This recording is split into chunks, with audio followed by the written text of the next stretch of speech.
나누실 말씀 여호수아서 24장 1절에서 14절까지 말씀입니다. 우리 한 절씩 교대로 읽으시겠습니다.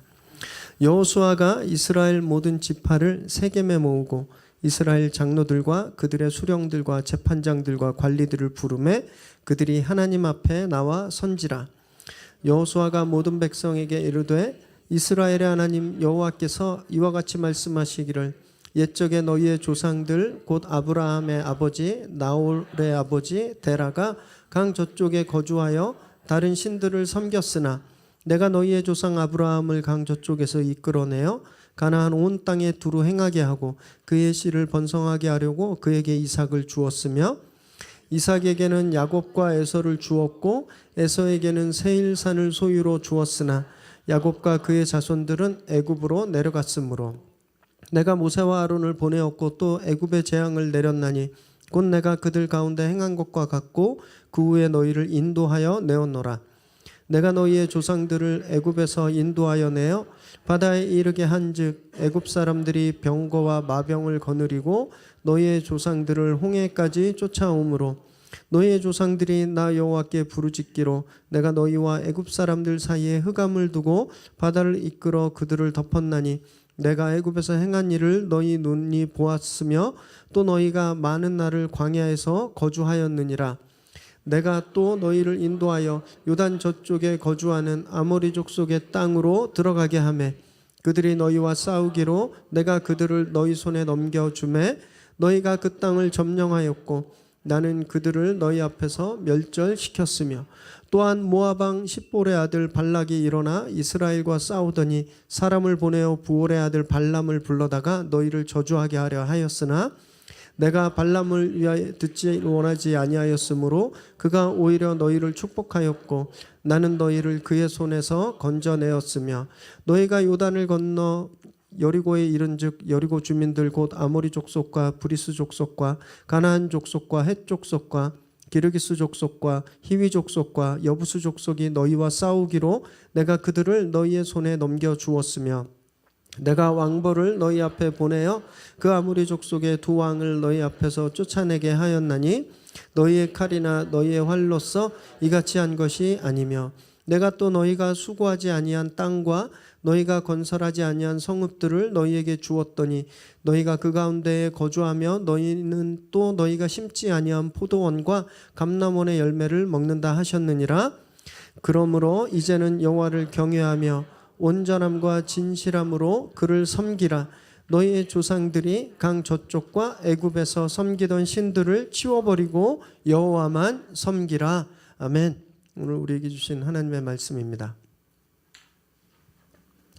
6월 13일이 어떤 날인지 아세요? 관심 하나도 없으시구나. 네, 제7회 전국 동시지방 선거가 있는 날입니다. 그래서 엊그제 금요일 날 후보들이 다 등록을 마쳤어요. 이제 곧 선거운동이 시작됩니다. 엄청 시끄러우실 거예요. 뭐 동네마다 뭐 트럭에 타고 춤추면서 막 확성기에서 막 이제 홍보가 시작되죠. 후보들이 표를 얻으려고 최선의 노력을 다할 겁니다. 이 선거에서 가장 중요한 것이 무엇인지 아세요? 선거에서 가장 중요한 것? 공약입니다. 공약. 이 공약은 내가 당선되면 이렇게 하겠습니다라는 것을 공적으로 약속하는 거잖아요. 공약. 그래서 저희가 그 공약을 보고 이 후보가 이것을 잘 지킬 수 있겠다. 이건 지켜지겠다. 또는 이전에 이분이 전에 했던 약속을 잘 지켰는가 안 지켰는가 그걸 판단해서 한 표를 행사하시잖아요. 그렇지 않으세요? 번호만 보고 찍으세요. 네.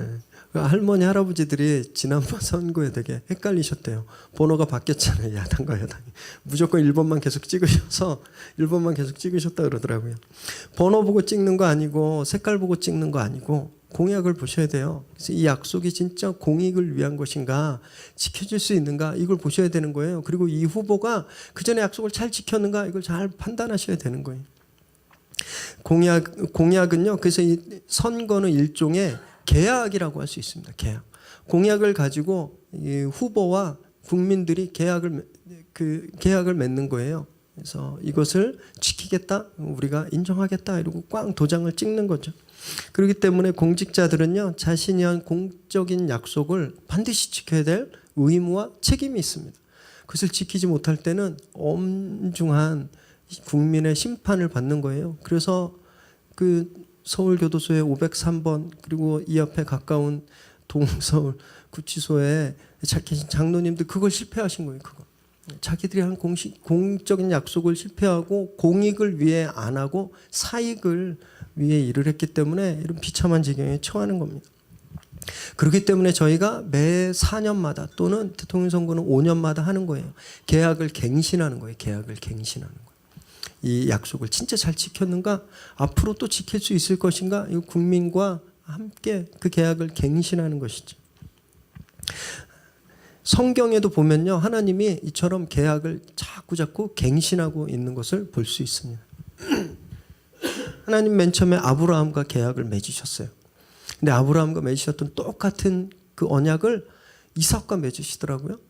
그 이삭과 그 똑같은 약속을 야곱과도 맺으시는 거예요. 근데 이 세 분의 족장들, 선조들과만 그 계약을 맺으신 것이 아니라 나중에 그들의 후손인 이스라엘과도 맺으시는 거예요. 그래서 보면 언약은요, 매매 계약서가 아닙니다. 한번 사인하면 이제 영원히 내 거가 되는 그런 매매 계약서가 아니라 이건 어떻게 보면 임대차 계약이라고 할 수 있는 거예요. 저희가 2년마다 또는 1년마다 계약서에 사인하고 권리를 연장하잖아요. 그 약속을 연장하잖아요. 그런 것 같은 거라는 거예요. 하나님과 우리가 맺은 약속은 그냥 그 한 번 딱 하고 완성되고 끝까지 되는 것이 아니라 하나님이 우리에게 그 약속을 확인하고 계신다라는 거예요. 확인. 그래서 우리가 그 임대차 계약서에 사인하는 거예요. 조상들과 한 번 맺었다고 끝난 것이 아니라 이스라엘을 애굽에서 불러서 시내산에서 시내산 계약을 맺으세요. 시내산 계약. 그렇게 하나님이 이스라엘과 계속 언약을 갱신해 오셨는데 이제 오늘 본문에 하나님이 한 번 더 이스라엘과 그 언약을 갱신하고 계세요. 오늘 본문은 이를테면요, 여호수아의 유언에 담긴 두 번째 설교다 이렇게 말할 수 있습니다. 첫 번째 설교는 저희가 지난 시간에 살펴보았던 여호수아 23장의 말씀이에요. 이 말씀에서 여호수아는 성소가 있는 회막이 있는 실로로 이스라엘의 지도자들을 불렀어요. 그래서 그 앞에서 우상을 멀리하고 하나님과 가까이 있으라, 디바크, 하나님과 가까이 있으라, 붙어 있으라, 이것을 간절히 명령했습니다. 이때 지난주 기억하시죠? 여호수아가 오늘 내가 죽는다 이렇게 이야기했어요. 그런데 아마 하나님이 그날 여호수아를 데려가지 않으셨던 것 같아요. 그를 조금 더 살게 하셨습니다. 그래서 이제 진짜 여호수아가 자기의 끝이 진짜 바로 앞에 왔다 이것을 깨닫고 죽음이 임박했음을 알고 이제 세겜으로 이스라엘의 지도자들을, 리더십들을 불러 모았어요. 1절 말씀 함께 읽습니다. 시작. 여호수아가 이스라엘 모든 지파를 세겜에 모으고 이스라엘 장로들과 그들의 수령들과 재판장들과 관리들을 부르매 그들이 하나님 앞에 나와 선지라. 궁금해졌습니다.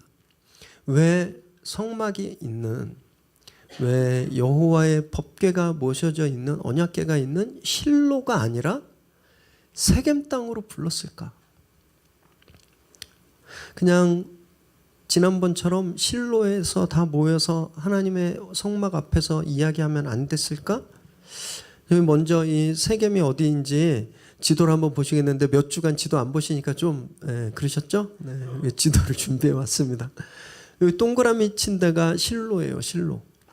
그리고 여기 삼각형이 세겜입니다. 여기에서 모여서 첫 번째 설교를 하고요. 어느 정도 시간이 지나고 지금 이 세겜으로 모은 거예요.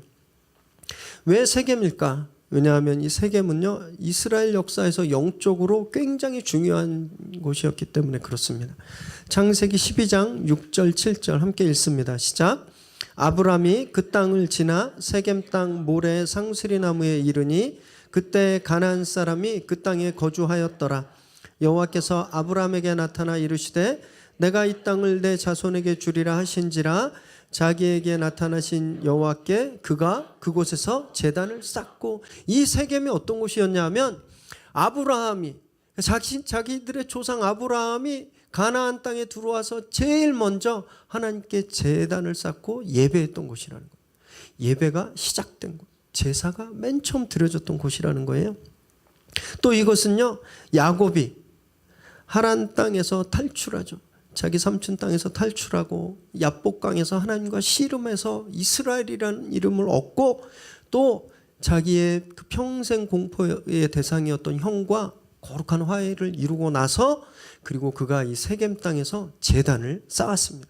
창세기 33장 18절에서 20절 읽습니다. 시작. 야곱이 밧단 아람에서부터 평안히 가나안 땅 세겜 성읍에 이르러 그 성읍 앞에 장막을 치고, 그가 장막을 친 밭을 세겜의 아버지 하몰의 아들들의 손에서 백크시타에 샀으며 거기에 제단을 쌓고 그 이름을 엘렐로헤 이스라엘이라 불렀더라.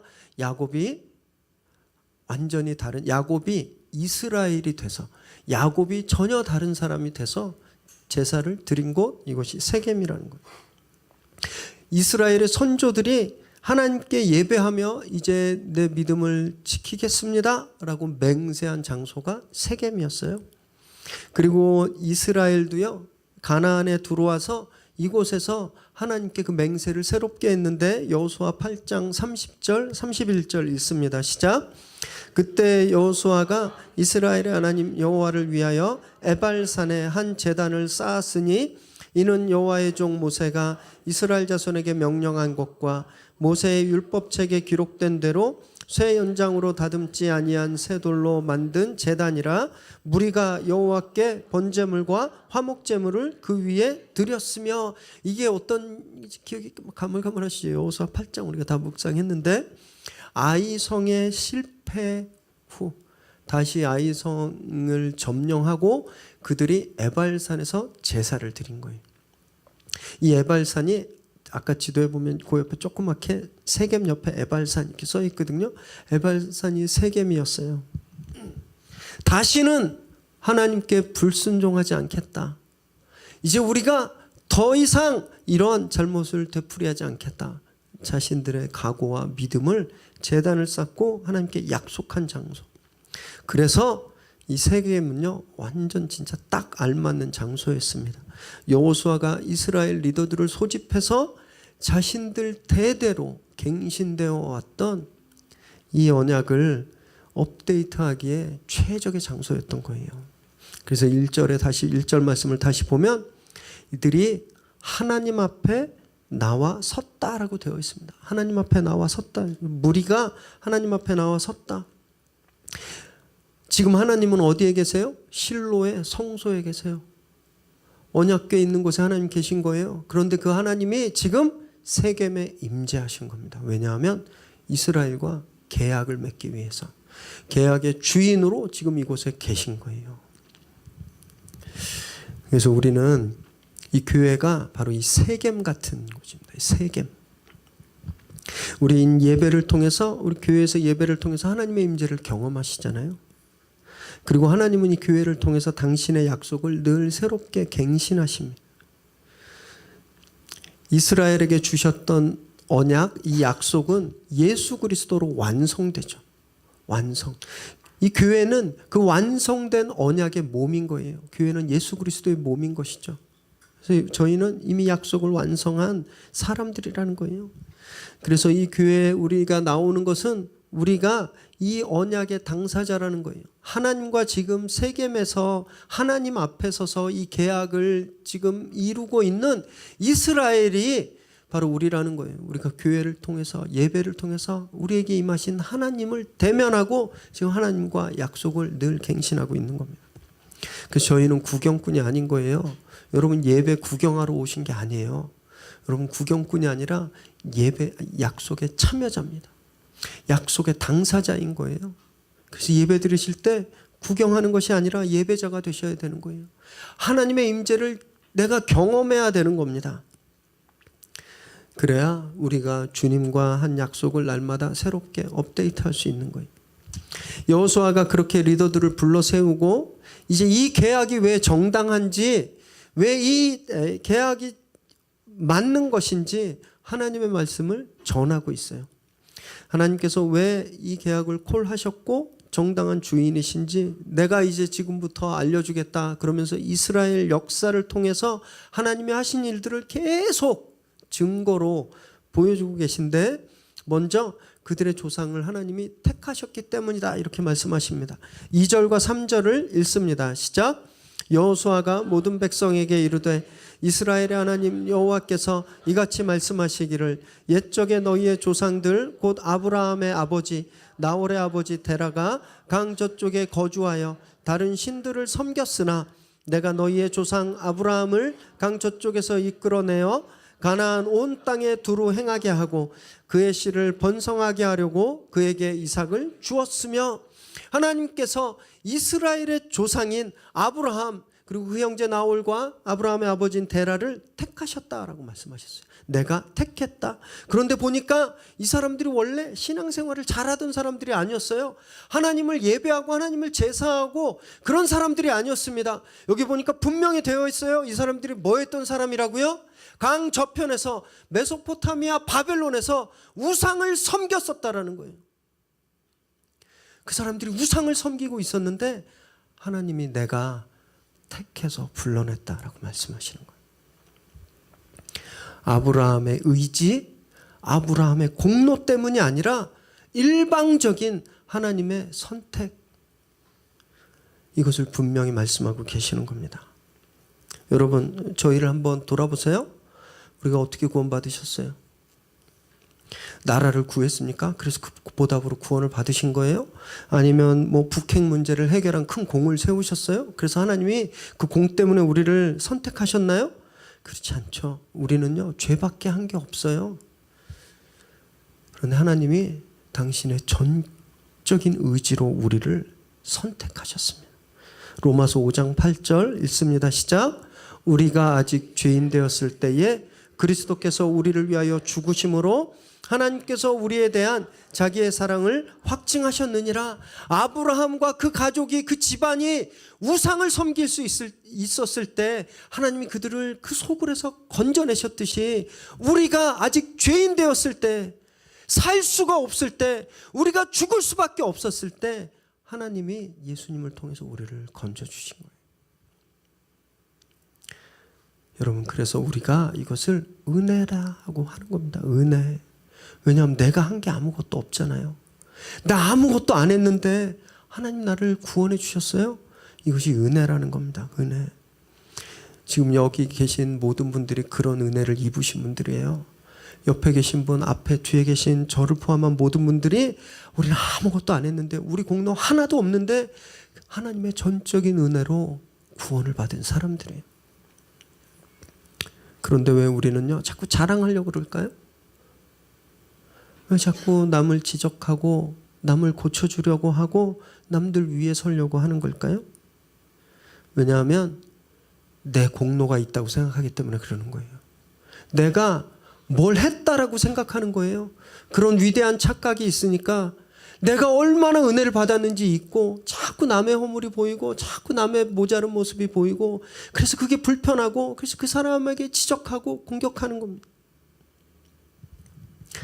우린요, 내 공로가 없다라는 것을 고백해야 돼요. 내가 죄인 되었을 때에 하나님의 전적인 은혜로 살았구나 고백해야 되는 겁니다. 내가 무력한 존재라는 걸 하나님 앞에서 깨닫고 고백해야 되는 거예요. 4절과 5절을 읽습니다. 시작.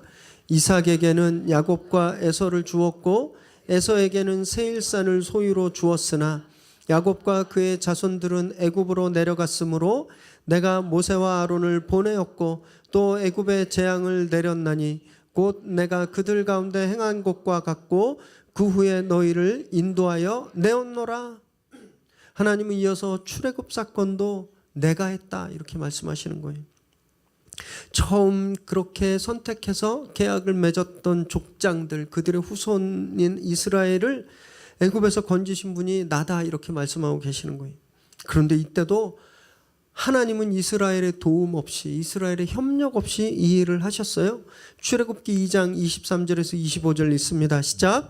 여러 해 후에 애굽 왕은 죽었고 이스라엘 자손은 고된 노동으로 말미암아 탄식하며 부르짖으니 그 고된 노동으로 말미암아 부르짖는 소리가 하나님께 상달된지라. 하나님이 그들의 고통 소리를 들으시고 하나님이 아브라함과 이삭과 야곱에게 세운 그의 언약을 기억하사 하나님이 이스라엘 자손을 돌보셨고 하나님이 그들을 기억하셨더라. 이스라엘은 울고 신음한 것밖에 없어요. 이 사람들이 무슨 바로에 대항해서 무장봉기를 일으키고 노예 노동조합을 만들어서 스트라이크하고 이러지 않았어요. 그 상황을 바꿔보려고 자기들이 노력하지도 않았어요. 그냥 그 상황 속에서 울고 한숨 쉬고 있을 때 하나님이 모세와 아론을 보내신 거예요. 그래서 그들을 인도해 내셨죠. 여러분, 우리를 괴롭히는 그런 상황들이 있습니다. 우리를 옴짝달싹 못하게 하는, 진짜 이스라엘을 430년 동안 노예 생활하게 만들었던 그런 거대한 압력들이 우리에게 있는 거예요. 건강의 문제가 그렇기도 하고요. 또 사람과의 관계의 문제 또는 재정적인 어려움, 이런 것들이 다 우리를 한숨 쉬게 만들고 우리를 옴짝달싹 못하게 만드는 것들이거든요. 근데 그 위기에서 진짜 벗어나려면 다 하나밖에 없어요. 하나님께서 기억하시는 수밖에 없어요. 하나님께서 이스라엘 선조들과 맺은 언약을 기억하셨을 때 그들을 구원해 내셨어요. 하나님이 우리와 맺은 언약을 기억하실 때 하나님이 우리를 이 고통 가운데서 건져주시는 겁니다. 그래서 다른 데 막 두리번거리지 절대 아무 일도 안 일어나는 거예요. 언약이 확인되는 자리, 약속이 갱신되는 자리, 이 예배에 나와야 되는 겁니다. 예배. 그래서 하나님께서 그것을 기억하실 때 여러분, 그때 우리 문제가 브레이크스루 되는 거예요. 우리 문제가 해결되는 겁니다. 예배에서 해결돼야 되는 거예요. 430년 동안 변하지 않았던 그 노예 생활을 하나님이 청산시켜 버리셨어요. 겨우 우리가 고민하고 있는 이 정도의 문제를 하나님이 못 하시겠습니까? 하나님이 기억만 하시면 해결하시는 겁니다. 그것을 믿으시기 바랍니다. 8절에서 10절까지 읽습니다. 시작.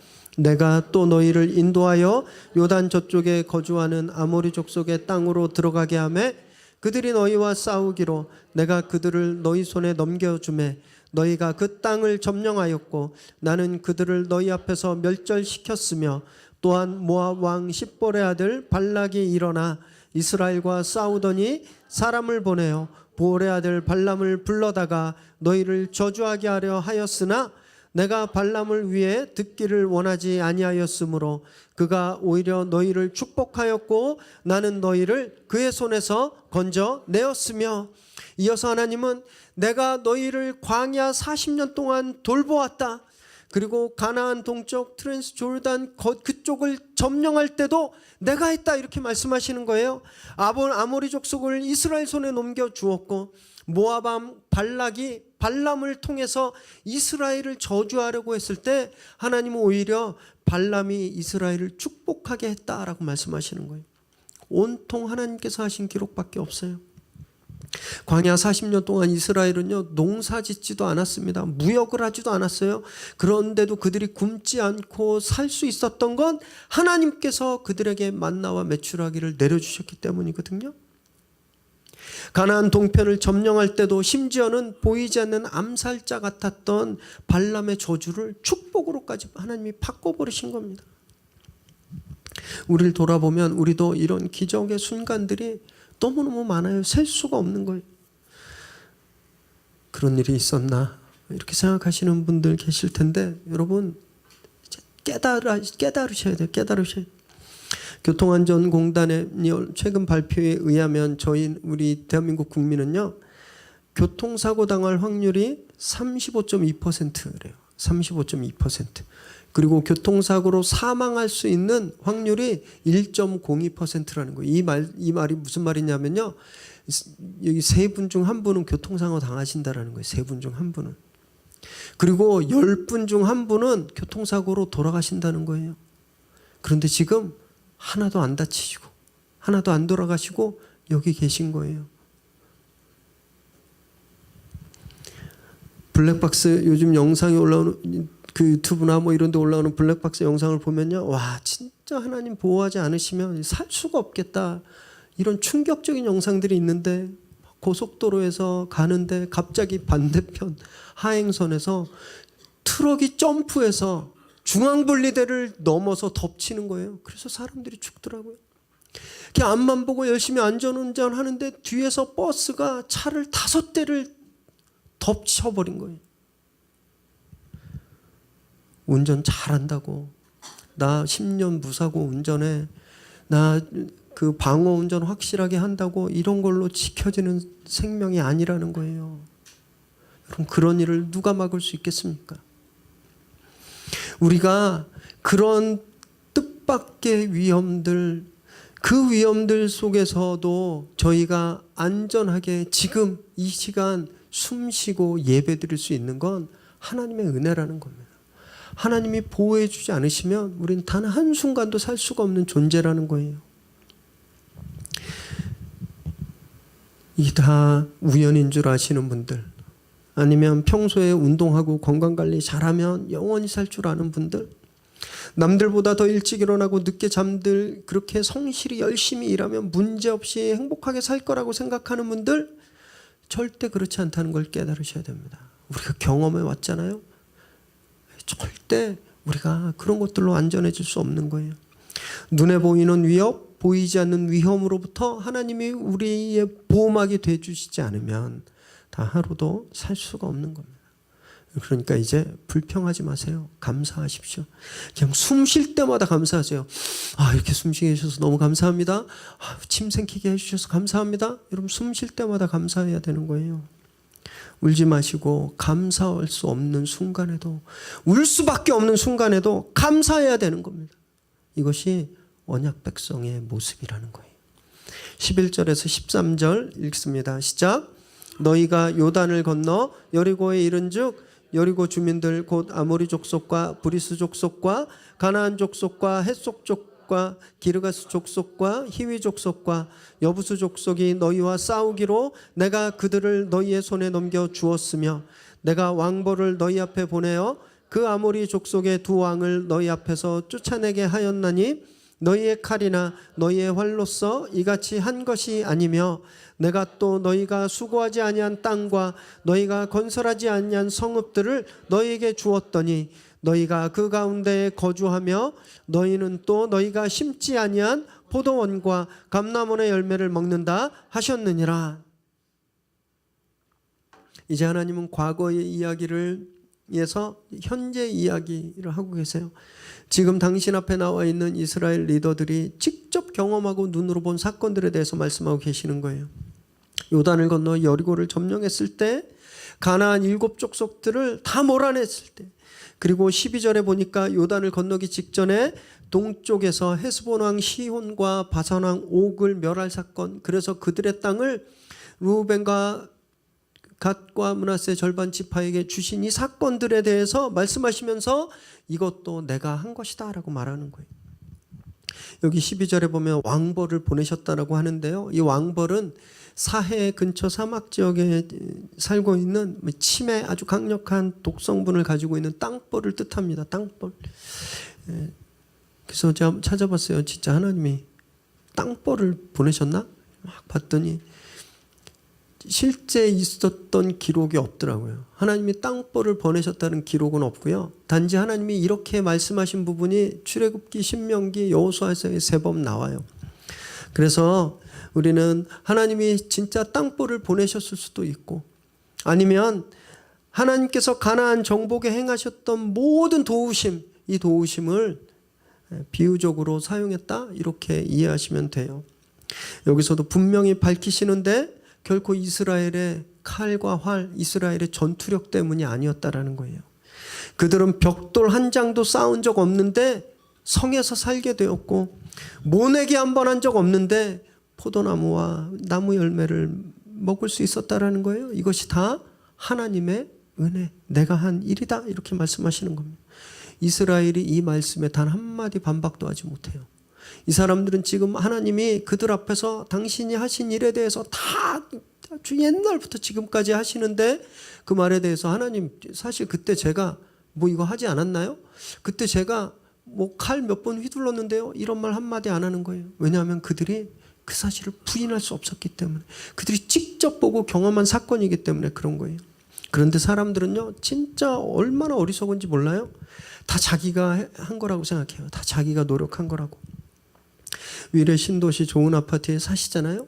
여러분 이 아파트 지어질 때 벽돌 한번 쌓아본 적 있으세요? 시멘트 이렇게 개고 철근 이렇게 꽂아본 적 있으세요? 여러분 손으로 하나도 안 했는데 그 집에 사시잖아요. 아, 그럼 이렇게 생각하실 수도 있겠어요. 아, 그거야 내가 열심히 일해서 저축하고 돈 모아서 샀으니까 그런 거죠. 진짜 그렇게 생각하세요? 그러면 여러분들이 열심히 일할 수 있는 회사는 여러분들이 만드신 회사예요? 그 회사가 생길 때 여러분들이 뭔가 하신 게 있으세요? 아니죠. 사장님이 세우셨죠. 여러분, 그럼 그 사장님은 맨 땅에 회사를 세우셨어요?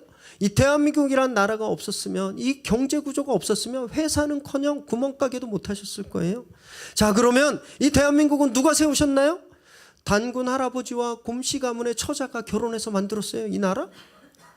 진짜 많이 양보해서 그 둘이 결혼해서 이 땅의 시조가 됐다고 쳐도, 그러면 이 땅덩어리는 누가 만들었나요? 이 세상에 흙 한 줌, 물 한 방울, 산소 분자 하나 만들 수 있는 사람은 존재하지 않는다라는 거예요. 아무도 없어요. 이건요, 마치 난 엄마 아빠가 없는 존재예요. 나는 그냥 나 혼자 태어났어요. 이렇게 말하는 완전히 어처구니 없는 이야기라는 거예요. 자기가 하나도 한 게 없는데 내가 다 했다고 생각하는 거예요. 이거 내가 벌어서 이렇게 했다고 생각하는 거예요. 이거 내가 이루었다고 생각하는 거예요. 자기가 한 거 하나도 없는데, 하나님이 이 세상을 창조하지 않으셨다면, 하나님이 아시아 대륙에 한반도를 두지 않으셨다면, 그리고 그곳에 고조선을 시작으로 대한민국에 이르기까지 이 나라를 유지하지 않으셨다면, 그리고 그 땅에서 지금 다니고 있는 회사를 세우지 않으셨다면 여러분은 지금 아무것도 가질 수 없는 존재였다라는 거예요. 우리 손으로 이룬 거 하나도 없어요.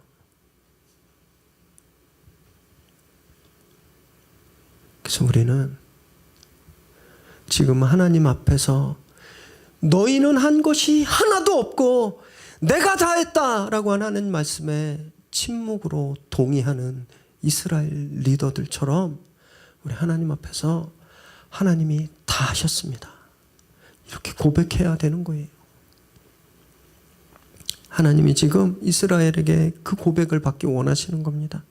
조상 대대로 확인되고 계승되었고 업데이트된 그 언약을 다시 한번 갱신하는 자리에서 내가 다 했다, 나와 계약을 맺자, 이렇게 하시는 거예요. 하나님이 이렇게 손해나는 계약을 하세요. 여러분, 계약은요, 등가 교환의 원칙이 있습니다. A가 B와 계약을 할 때는 같은 걸 걸어야 되는 거예요. 그렇죠? 저는 집을 걸었는데 어떤 사람은 공책 한 권을 걸면 계약이 성립될 수 없는 거예요. 근데 지금 하나님은요, 다 해주신 분이 아무것도 안 한 사람들과 계약을 맺는 거예요. 우리가 가진 전부, 내 목숨까지, 우리 가족의 목숨까지 다 내놔라, 다 걸어라 해도 모자를 판에 하나님이 아무것도 원하지 않고 계약을 맺으시는데 단 하나만 원하시는 겁니다. 단 하나만. 14절 읽습니다. 시작. 그러므로 이제는 여호와를 경외하고 온전함과 진실함으로 그를 섬기라. 너희의 조상들이 강 저쪽과 애굽에서 섬기던 신들을 치워버리고 여호와만 섬기라. 하나님이 아무것도 요구하지 않으셨어요. 그 계약을 맺으시는데 모든 것을 다 해주신 분이 아무것도 안 한 사람들과 계약을 맺는데 단 하나만 요구하셨어요. 이것은 뭐냐면 우상을 치우고 나만 예배해라. 이것이 단 하나의 필요 충분 조건이었다는 거예요. 이 사람들에게 야, 군사력을 더 키워서 땅덩어리를 좀 더 높여, 그래서 그것 갖고 나하고 계약하자, 이렇게 하지 않으셨어요? 무역을 활성화해서 부강해지고 재물을 더 쌓아서 이제 그거 가지고 나하고 언약을 갱신하자 이렇게 하지 않으셨고요. 나 그런 거 필요 없으니까 오직 나 하나만 사랑해라. 오직 나 하나만 예배해라. 그러면 된다.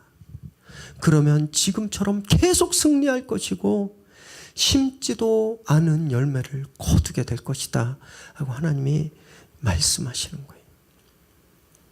하나님 우리에게 동일한 조건을 말씀하십니다. 하나님을 만나는 자리에서 하나님이 확인하고 싶어 하시는 거예요. 우리가 진짜 하나님 한 분만 예배하고 있는지, 우리가 진짜 하나님 한 분만 사랑하고 있는지, 하나님이 이 계약의 자리에서, 이 언약을 새롭게 하는 자리에서 하나님이 그걸 보기 원하시는 거예요. 내가 얼마나 많이 가졌는지, 다른 사람들에게 인정받고 존경받는지, 내가 얼마만큼 살면서 쌓았고 이루었고 성공해 왔는지, 그것이 아니라 하나님이 우리에게 확인하고 싶은 것은, 비록 내가 가진 것이 없어도 사람들한테 찔려서 상처 입었더라도, 내가 지금 자랑할 것이 아무것도 없더라도 하나님을 향한 그 마음, 간절한 마음, 그거 하나만 있으면 하나님이 오케이, 계약 맺자라고 하신다라는 거예요. 그러면 원수들에게 왕벌을 보내시고 바다를 가르시고 저주를 축복으로 바꿔주신다라는 거예요. 여러분, 이것이 우리가 살아갈 수 있는 유일한 방법입니다. 우리 속에 있는 우상들을 빨리 치워버려야 하는 거예요. 빨리. 돈에 대한 근심, 성공과 실패에 대한 두려움, 관계에서 오는 그런 걱정들, 이런 것들이요 다 우상이 우리에게 주는 겁니다. 우상이 돈이 없으면 망할 거야. 저 사람이 떠나면 너는 쓸쓸하고 외로울 거야.